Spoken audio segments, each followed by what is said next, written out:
Pues antes vamos con la última ponencia de esta noche. Nos acompaña la doctora Jessica Lemus desde El Salvador. La doctora Jessica María Lemus es licenciada en Ciencias Jurídicas, especialista en Derechos Humanos de las Mujeres, especialista en intervención a agresores por violencia de género. Es consultora en desarrollo de competencias con enfoque de género, columnista y speaker internacional, voluntaria permanente, directora en asuntos jurídicos y empresarialidad femenina para el Salvador, de la red Sonoridad Pacto Entre Ellas Internacional, conductora de la cápsula radial de asesoría jurídica a mujeres en Radio 105.3 El Salvador. Es mentora en empresarialidad femenina para la red regional Centroipe Conaipe. Bien, sea usted bienvenida, estimada doctora, tiene el uso de la palabra. Muchas gracias, buenas noches a todos. Desde El Salvador, un abrazo fraterno. De verdad, muy agradecida por ser invitada a ese congreso y felicitar a los organizadores porque realmente necesitamos estos espacios que son tan valiosos en los que nos estamos construyendo y creando redes de contacto que además de, como decía mi antecesora, de construir los procesos que tenemos, también estamos trascendiendo de manera interna y de manera geográfica. ¿Por qué no?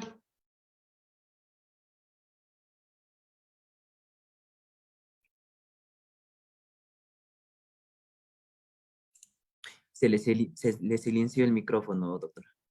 Perdón. ¿Me pueden escuchar ahora? Sí. Ok, perfecto. Con el permiso de ustedes, comparto pantalla para dar inicio a mi intervención.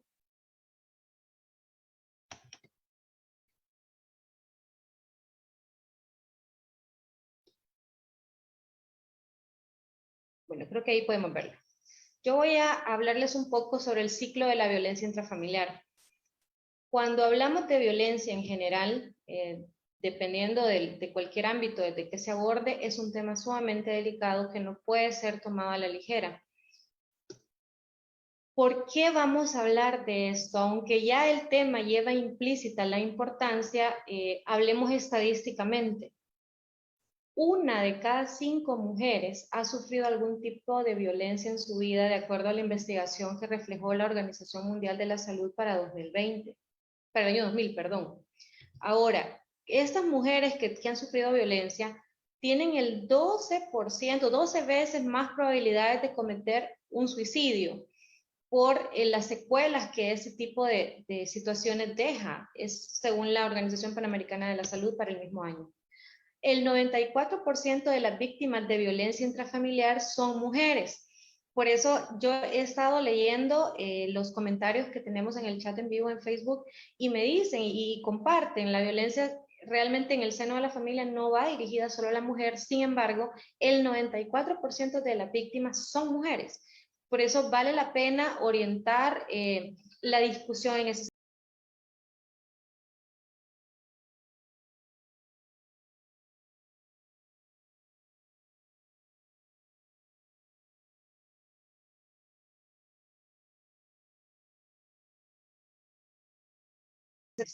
y una cifra alarmante como las anteriores es que el 14.4% de las víctimas han denunciado los abusos que han sufrido.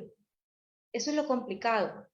De todo el universo de violencia que tenemos en el seno de la familia, solo un 14.4% está levantando la voz y visibilizando esta situación. Ahora bien, ¿a qué nos referimos cuando hablamos del término? La violencia intrafamiliar también es conocida como violencia doméstica. Y aun cuando hay un universo completo de conceptos que buscan definir a ciencia cierta el germen del asunto, a nosotros nos gusta mucho el concepto vertido a continuación, que es la violencia ejercida en el terreno de la convivencia familiar o asimilada por parte de uno de los miembros contra otros, contra algunos de los demás o contra todos de ellos. Nosotros cuando hablamos de violencia intrafamiliar, en nuestra mente siempre aparece mamá, papá, hijos. Sin embargo, cuando hablamos de este fenómeno, no se reduce a la familia nuclear. Podemos incluir abuelos, tíos, primos, etcétera. Inclusive, hay una discusión muy marcada, por lo menos en El Salvador, en cuanto a si la violencia que genera un cónyuge también es considerada violencia doméstica, ya que nuestra legislación particularmente no considera a los esposos como parientes, consanguíneos me refiero. Y sin embargo, para el caso particular sí se refiere a esto. Es toda la violencia que se registra dentro de el seno de la familia. Ahora, ¿cómo se manifiesta? Pueden ser acciones u omisiones. Y también pueden ser patrones de conducta que han venido replicándose de generación en generación. Esa es una de las cuestiones más alarmantes de este punto, porque los tipos de violencia intrafamiliar se van replicando. Cuando Fernanda hablaba de la importancia de educar a los menores, creo que el mensaje grande es esto, porque nosotros estamos creando replicadores de patrones, sea esto para construir o para destruir. Ahora, las dimensiones o capas de las que podemos hablar de la violencia intrafamiliar son varias. Como ya les repetía, no hay una forma fácil de abordar este tema porque es sumamente profundo, tanto que en el estudio del mismo intervienen muchísimas disciplinas, no necesariamente la jurídica. Bueno, es más, el primer apartado que ven del gráfico lo resume como un problema de salud pública. ¿Por qué se preguntarán ustedes? Porque el mero cometimiento, la mera comisión de un acto de violencia en el seno de la familia está ligado a otro tipo de trastornos médicos y por eso no se puede estudiar de manera individual.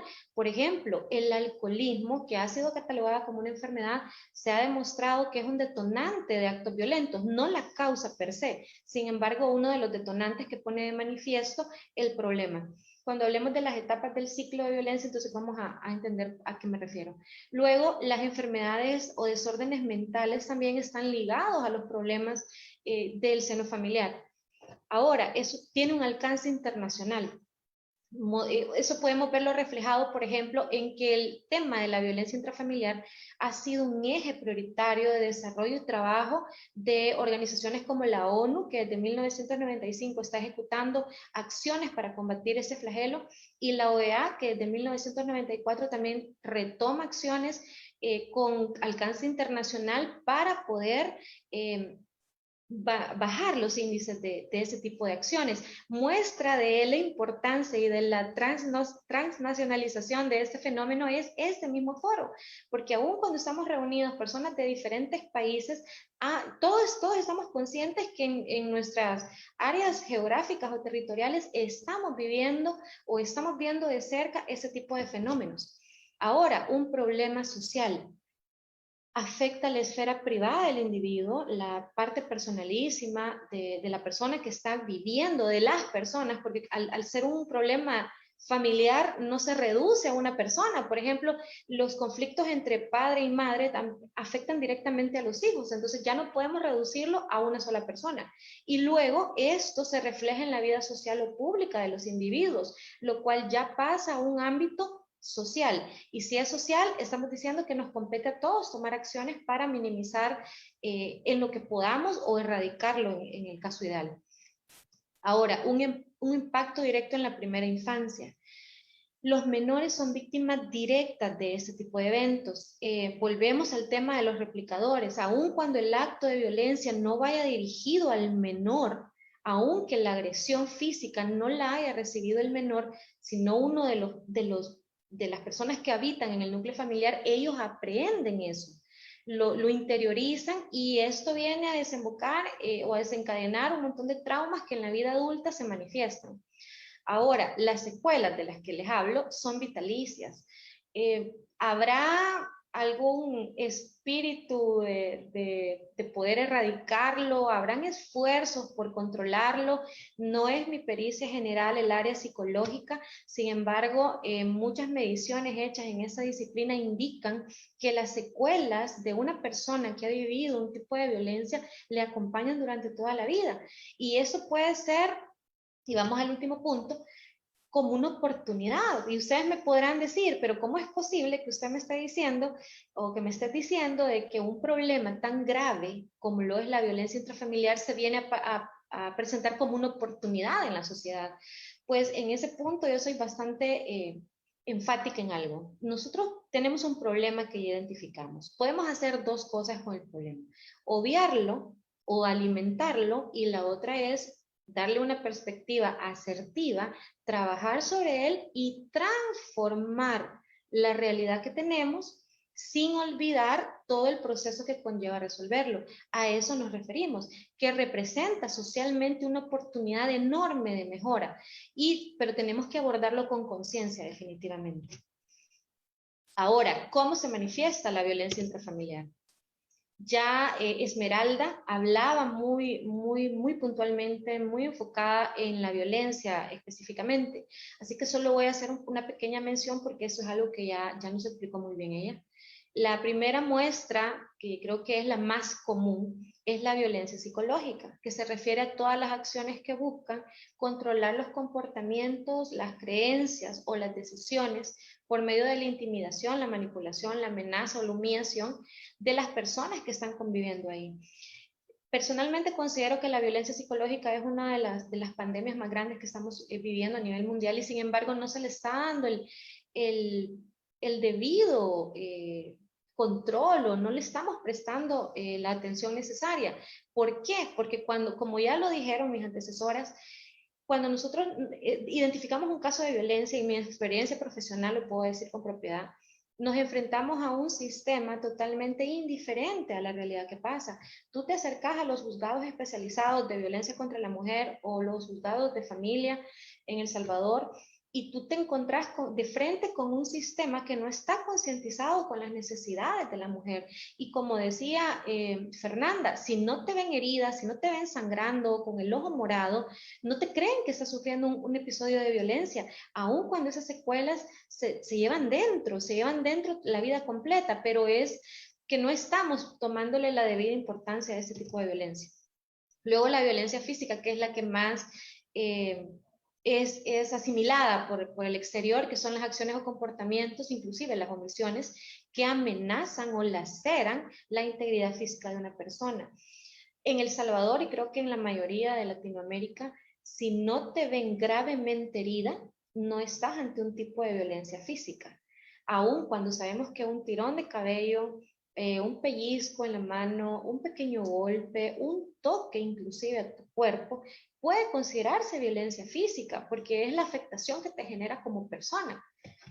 Ahora también tenemos la violencia sexual, que como ya el término lo dice por sí solo, habla de contactos sexualizados, verbales, y aquí nosotros generalmente, y jurídicamente hablando, nosotros la primera imagen mental que tenemos es de una violación, que hay una vulneración corporal, un abuso corporal. Sin embargo, también tiene otras dimensiones más finas, por así decirlo. Por ejemplo, acciones que, si bien no indican o no llevan implícito un contacto físico per se, también tienen un enfoque sexual, ¿vea? Que no va concientizado, no lleva el consentimiento de la persona. Y esto lamentablemente se da dentro de la familia. Ahí estamos hablando, no necesariamente, y les estoy hablando en general de todos los matices de la violencia sexual, aun cuando en la familia estamos en Latinoamérica viendo diariamente los incestos, los abusos sexuales de padres a hijos y viceversa, de las cosas más enfermas que puedan ustedes concebir, están pasando, y es bajo estas esferas de violencia. Y luego la violencia patrimonial, que también creo que no se le está dando la importancia debida, porque aquí estamos hablando de todo aquello que vulnere las necesidades de la familia, y puede ser dañar, perder, destruir, retener objetos, instrumentos, inclusive tener un control absoluto sobre las finanzas de uno de los miembros, la no repartición equitativa de los gastos o de las utilidades. Todo eso implica un tipo de violencia patrimonial que recae sobre el patrimonio, valga la redundancia, de alguno de los miembros de la familia. Ahora, ¿cuáles son los componentes de la violencia intrafamiliar? Este es un entramado, es como que tengamos una serie de capas. Sin la externa no vamos a poder entender la interna, y las implicaciones son grandes, muy grandes. Por ejemplo, la más visible, violencia contra la mujer. ¿Por qué? Y yo creo que este es un tema que todavía genera ruido, porque las mujeres es un grupo históricamente vulnerado. Si bien es cierto, actualmente tenemos derechos que son inherentes a la persona humana, estamos hablando de un grupo a los que se nos negó, por ejemplo, la capacidad de votar, de emitir sufragio. Nuestros derechos de ciudadanos, los derechos civiles estuvieron durante muchísimos años limitados y aún ahora estamos sufriendo un sesgo que no hemos podido superar y que sin embargo estamos en un proceso. Yo creo que estamos en un proceso y es injusto decir que no se está haciendo nada. Sin embargo, lo que estamos haciendo todavía no es suficiente. Ahora, el maltrato y abandono infantil, eso va implícito.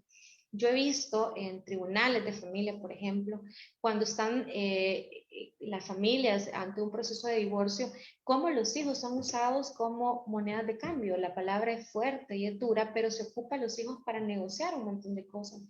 Y si bien es cierto, deben de haber negociaciones, pero en los cuales tiene que primar el interés del menor, ¿verdad? Tal y como lo consagra la Convención Interamericana de los Derechos del Niño. Sin embargo, eso se instrumentaliza de una manera tan fría que de verdad es totalmente inhumano. Ahora, otro de los componentes es el maltrato y abandono de adultos mayores. Cuando nosotros hablamos de familia, como les dije, nuestra imagen mental iba mamá, papá, hijo. Sin embargo, tenemos la figura de los abuelos, que es, creo que es una de esos regalos maravillosos que la vida comparte y sin embargo, jurídicamente o socialmente no somos lo suficientemente maduros para reconocer la importancia que tienen. Entonces, en estos procesos de violencia, los adultos mayores son sometidos a tratos inhumanos, por ejemplo, cobran las pensiones por vejez y los tienen en condiciones infrahumanas. Con la pensión del abuelo, vive el núcleo familiar y estoy maltratándolo constantemente porque, si bien es cierto, lo estoy utilizando para satisfacer mis necesidades económicas, no lo honro, no lo digno, no me digno a tratarlo de una manera con el mínimo vital requerido. Otra es el maltrato a los progenitores. En América Latina tenemos marcado eso, generalmente somos bastante duros o injustos con los progenitores cuando eso ya está en una etapa de adultos mayores. Tenemos también la violencia vicaria. La violencia vicaria es algo que conocemos todos, sin embargo el término todavía no está siendo muy conocido en el medio social. Nos referimos a la violencia vicaria cuando es una violencia que es dirigida hacia un segmento poblacional, especialmente en niños, para castigar a otra persona. El ejemplo básico es los divorcios. Cuando se está divorciando y yo o estoy separada, por ejemplo, de mi esposo y luego yo sé que él ama mucho a mis hijos, pero entonces vengo yo y maltrato al niño para que sufra él. Aunque generalmente siempre viene de la parte masculina, la femenina, no quiere decir que solo vaya en una dirección. Esa es violencia vicaria, porque estoy sometiendo a una persona indefensa y que no tiene nada que ver con el detonante del problema a un tipo de conductas violentas que lo van a marcar, por supuesto. Y luego los patrones culturales insanos que se heredan. Creo que eso es de lo más crítico en el tema de violencia intrafamiliar, porque no es algo que muere con las partes involucradas, sino que es algo que se replica. ¿Cómo se replica? Se preguntarán ustedes, a través de nuestros hijos, y no estamos hablando solo de menores de edad.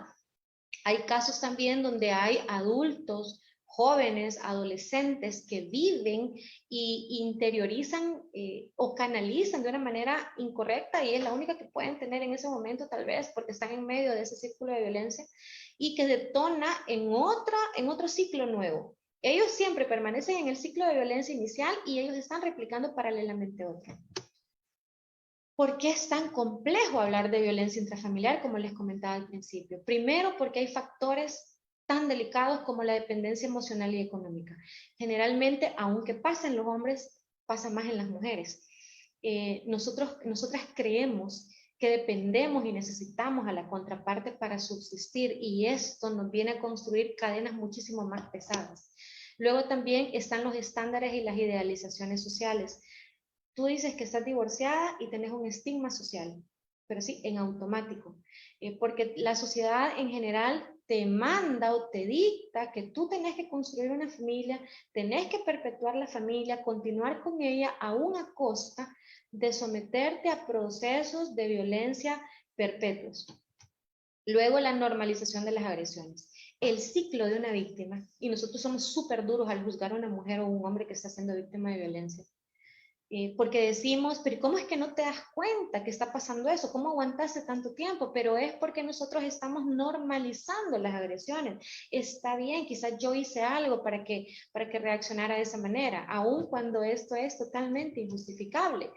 Ahora también las víctimas consideran que son las únicas con los problemas de esta naturaleza. Yo creo que de todas las personas que tenemos conectadas en Facebook y en la plataforma Zoom, no hay ni una, me atrevería a decir, que no conoce algún caso de violencia intrafamiliar. Esto no es un problema aislado, no lo estoy viviendo solo yo, no lo estás viviendo solo tú. Todos, es una pandemia, por eso me gusta usar ese término, porque es algo que ha trascendido a nivel mundial de manera alarmante. Pero si nosotros estamos conscientes de que no estamos solos pasando por ese proceso, eso nos haría crear un vínculo de comunidad y entre comunidad o con círculos de convivencia podemos fortalecernos a nosotros mismos. Ahora, hablemos ya propiamente del ciclo de la violencia. El ciclo de la violencia, si bien es cierto, lo estamos aplicando a la parte intrafamiliar, no se reduce solo a este campo. Este es el ciclo que siguen todos los procesos de violencia, ya sean esos laborales, sociales, etcétera. Son tres pasos, son tres grandes pasos. Primero, estamos hablando de la acumulación de tensión. Generalmente en la familia existe una aparente calma o un estado ideal donde las cosas se manejan de una forma en la que debería ser. Pero luego la primera parte es la acumulación de la tensión. Aquí es cuando ya las partes están acumulando mucho estrés. Ya hay cosas que no me gustan, ya te estoy diciendo demasiadas cosas, estoy percibiendo otras cosas, pero yo solo me las estoy guardando. Luego hay un colapso de la comunicación. Las partes ya son incapaces de comunicarse. Yo sé que estás enojado, yo sé que te produce malestar esa situación, sin embargo, estoy demasiado ocupada o es lo mismo que vas a decirme siempre. Entonces, nuestro puente de comunicación se rompe. Y luego empiezan los abusos verbales. Cuando ya no hay una comunicación asertiva, empezamos a atacarnos y los abusos verbales son los primeros. Ya empiezan a haber expresiones malas o mensajes sutiles en algunos casos y en otros casos no tanto, en los que te pone de manifiesto que algo está pasando. Luego empiezan las agresiones menores. Personalmente no estoy de acuerdo con el término agresiones menores. Una agresión jamás va a ser menor. Nunca se puede quitar el valor a este tipo de acciones. Sin embargo, los doctrinarios se refieren a que todas aquellas agresiones, también conocidas como micromachismos, cuando son aplicadas por el hombre, en los que no hay una laceración muy grande a un bien patrimonial o humano, pero sin embargo sí son agresiones. Por ejemplo, los gritos, por ejemplo, las miradas malas o actos verbales o no verbales que te pueden intimidar. Y luego la presencia de miedo a lo que va a ocurrir. Tú sabes que algo no está bien. Tú sabes que en un momento u otro va a pasar algo y entonces tú empezás a tener temor, porque sabes que algo no está malo, pero en tu interior no querés que pase. Y luego, cuando tú conversas esto con los demás miembros del círculo familiar o con los círculos de afinidad más cercanos, los amigos o los familiares tienden a minimizar la etapa. Por ejemplo, fíjate que creo que estoy en un ciclo de violencia, te pegó. Entonces tú decís, no me ha pegado, no me ha golpeado nunca. Entonces, no, entonces solo debe tener un mal día o solo debe estarla pasando mal. Y entonces ahí estás nada más minimizando un proceso que ya está iniciado. Ahora, estamos con la acumulación del estrés a mil ya. Entonces, ¿qué sigue? Creo que esta es la parte más crítica porque es cuando ya no hay una forma de volvernos ciegos ante la realidad y es la explosión. Esta etapa dura generalmente entre 24 y 72 horas y es recurrente, es decir, que toda la vida va a pasar hasta que ese ciclo no se rompa. El agresor siempre estalla buscando un culpable. Aquí he de decir que no solo puede ser que se dé por una acción de otra persona, pero siempre va a detonar en actos de violencia de cualquier tipo. En El Salvador tenemos uno de los marcos regulatorios a favor de las mujeres más garantistas de la región y sin embargo la tasa de feminicidios es altísima, porque cuando esta explosión se da, generalmente es para causar un feminicidio o un acto grave de lesión hacia una mujer.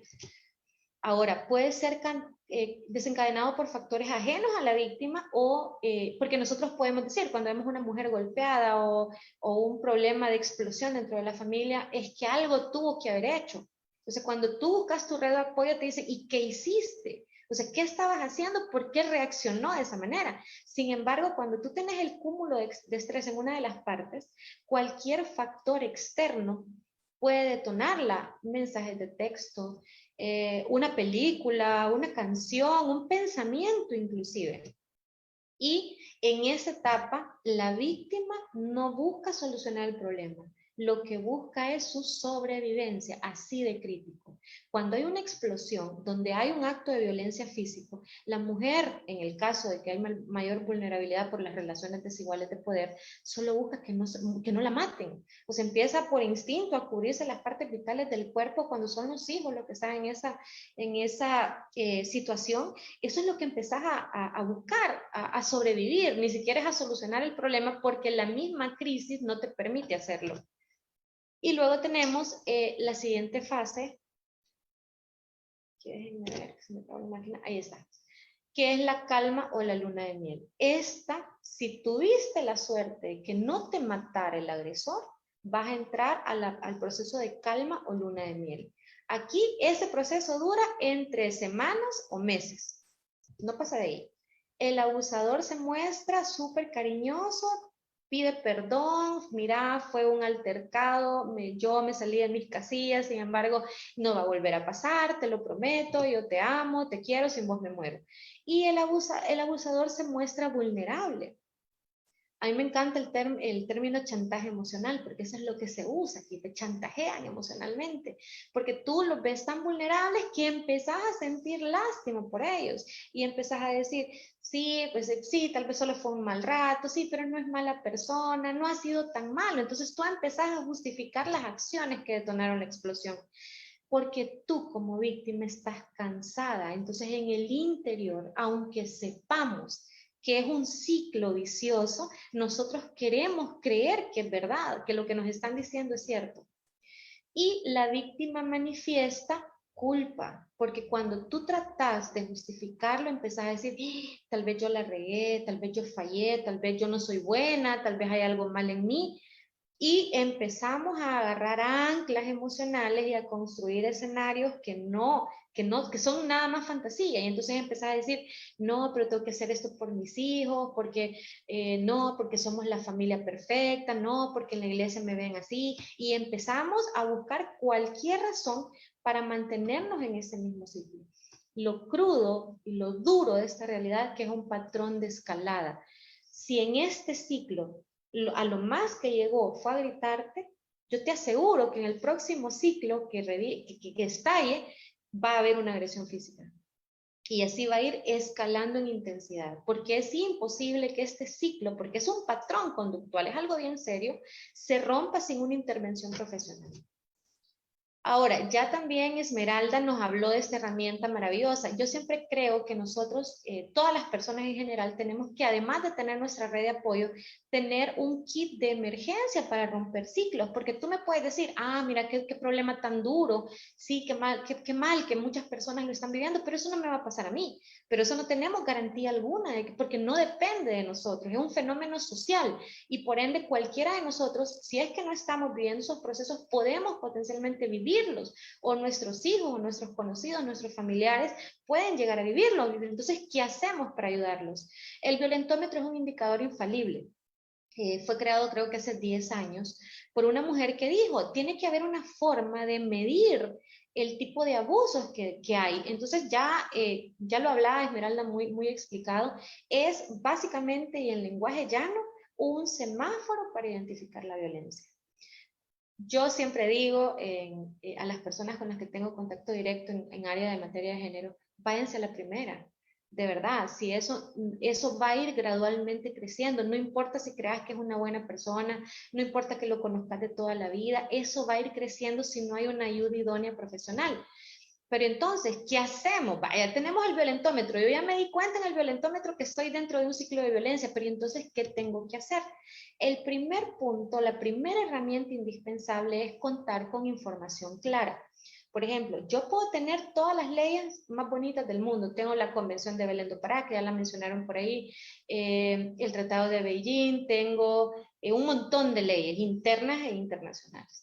Pero ¿de qué me sirve tener las leyes más lindas del mundo si yo no sé lo que contienen? Y por ejemplo, yo puedo sentirme que inclusive algo está mal aún cuando estoy siendo víctima de algo que ya está arreglado en una ley especializada en la normativa penal del país. Entonces tenemos que contar la información, y eso no te estoy diciendo hay que regalar los códigos o hay que regalar las leyes.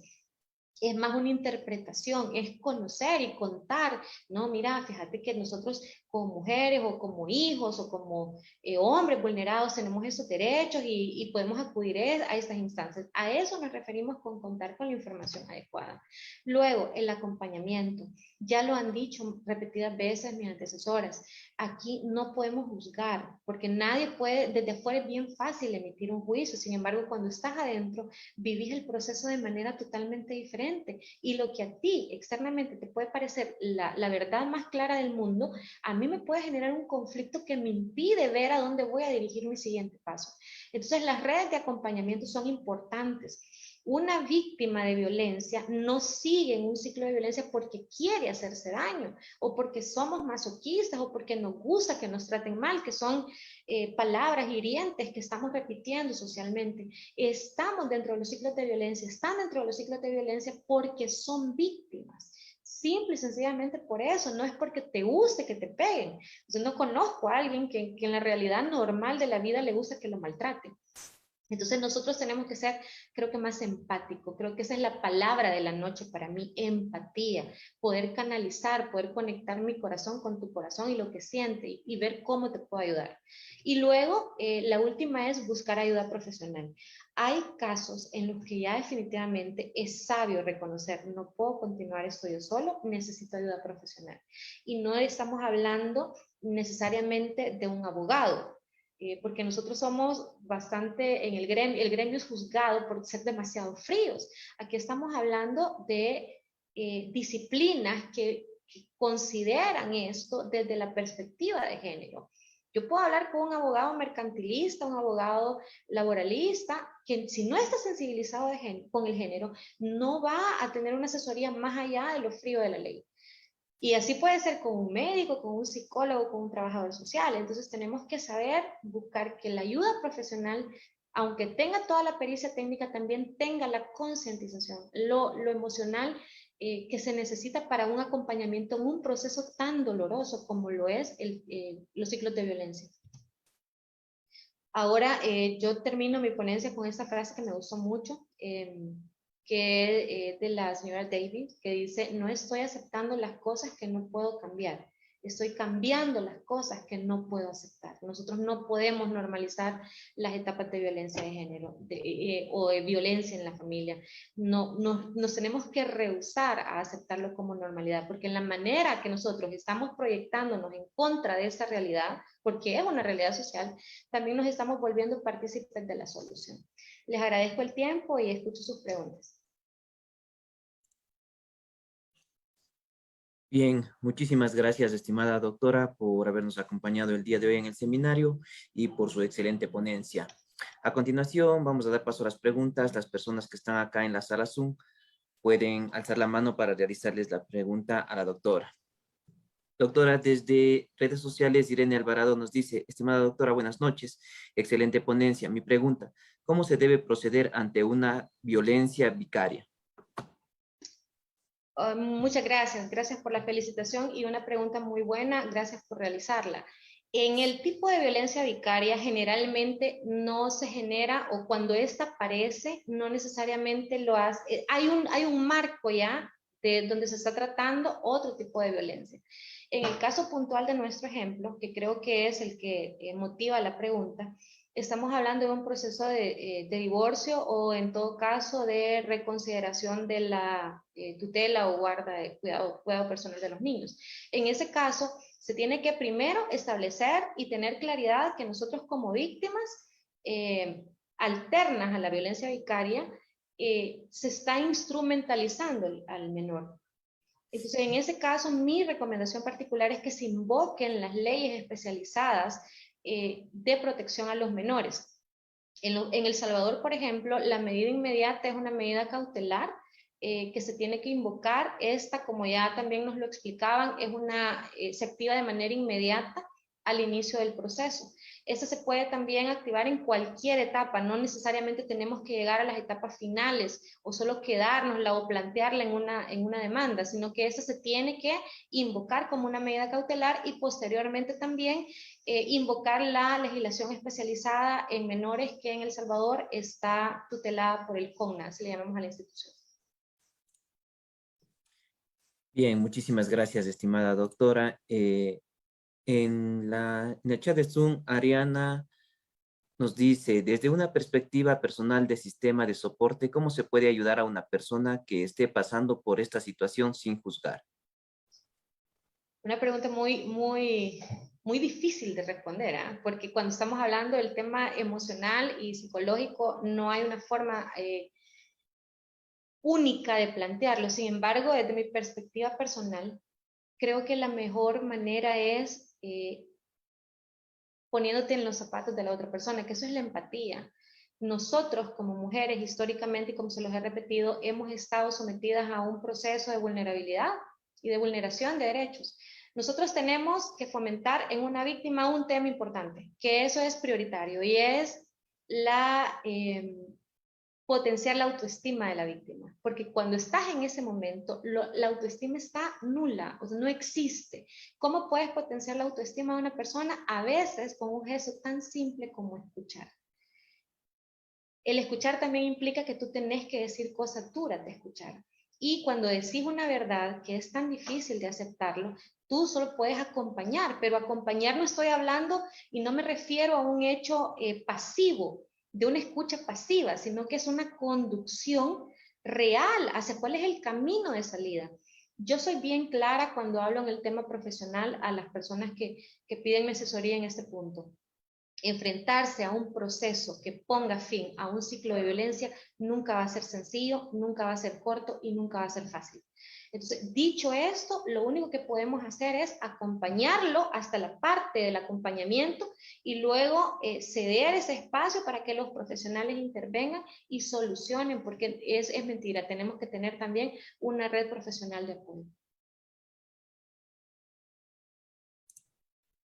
Bien, muchísimas gracias, estimada doctora Jessica, por habernos acompañado el día de hoy desde redes sociales. Tenemos varias felicitaciones a su ponencia. Sisa Lisca nos dice excelente ponencia, felicidades. La abogada eh, Ana de la Cruz nos dice gracias, doctora, por su magnífica ponencia. Igualmente, Carlos Macancela. Estimados cursantes, antes de dar por finalizado el seminario y antes de cederle la palabra a la doctora Jessica para que pueda despedirse de esta audiencia, les rogamos que a las personas que puedan encender su cámara las hagan para poder tomarnos una foto de recuerdo de este primer día de ponencia. Doctora Jessica, tiene usted la palabra para que pueda despedirse de esta audiencia. Muchísimas gracias. Yo de verdad quiero despedirme con ustedes con un gran agradecimiento, de verdad. Creo que no hay forma, como se los he dicho a lo largo de la ponencia, una forma sencilla de tratar un flagelo tan grande como el tema de la violencia. Y sin embargo, cada esfuerzo, cada paso, el hecho de que ustedes estén sentados acá escuchando, retomando pensamientos, es un indicador importantísimo que aún hemos trascendiendo fronteras y estamos comprometidos por el ideal de cambiar la realidad que tenemos.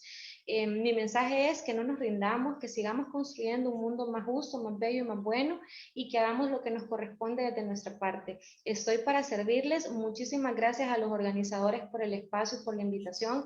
De verdad que he aprendido mucho de ustedes y he disfrutado muchísimo este espacio. Muchas gracias. Bien, muchísimas gracias, estimados doctores, y con todos ustedes también, estimados cursantes, gracias por acompañarnos el día de hoy. Vamos a poner ahora en modo galería para podernos sacar la foto del recuerdo de este primer día de evento. A ver cómo hay una sola pantalla. Entonces vamos a la 1, a las 2 y a las 3. Bien, muchísimas gracias, estimados cursantes, por habernos acompañado el día de hoy. De igual manera, a todos nuestros ponentes que nos acompañaron, a la doctora Cecilia Garau desde Argentina, doctora Esmeralda Martínez de México, doctora María Fernanda Morales de Ecuador, la doctora Jessica Lemus desde El Salvador. Nos disculpamos por habernos pasado un poco del tiempo. Muchas veces esto nos juega en contra en los eventos, pero bueno, estamos aquí para seguirnos capacitando. Que tengan todos ustedes una muy buena noche y un reparador descanso. Una buena noche. Pregunta, la próxima clase es el 25 directo, ¿no? No, la próxima clase es el día de mañana. Es martes, miércoles y jueves. Ya, Sí, el día de mañana. ya, martes, miércoles y jueves. Ok, gracias. Listo, una muy buena noche con todos ustedes.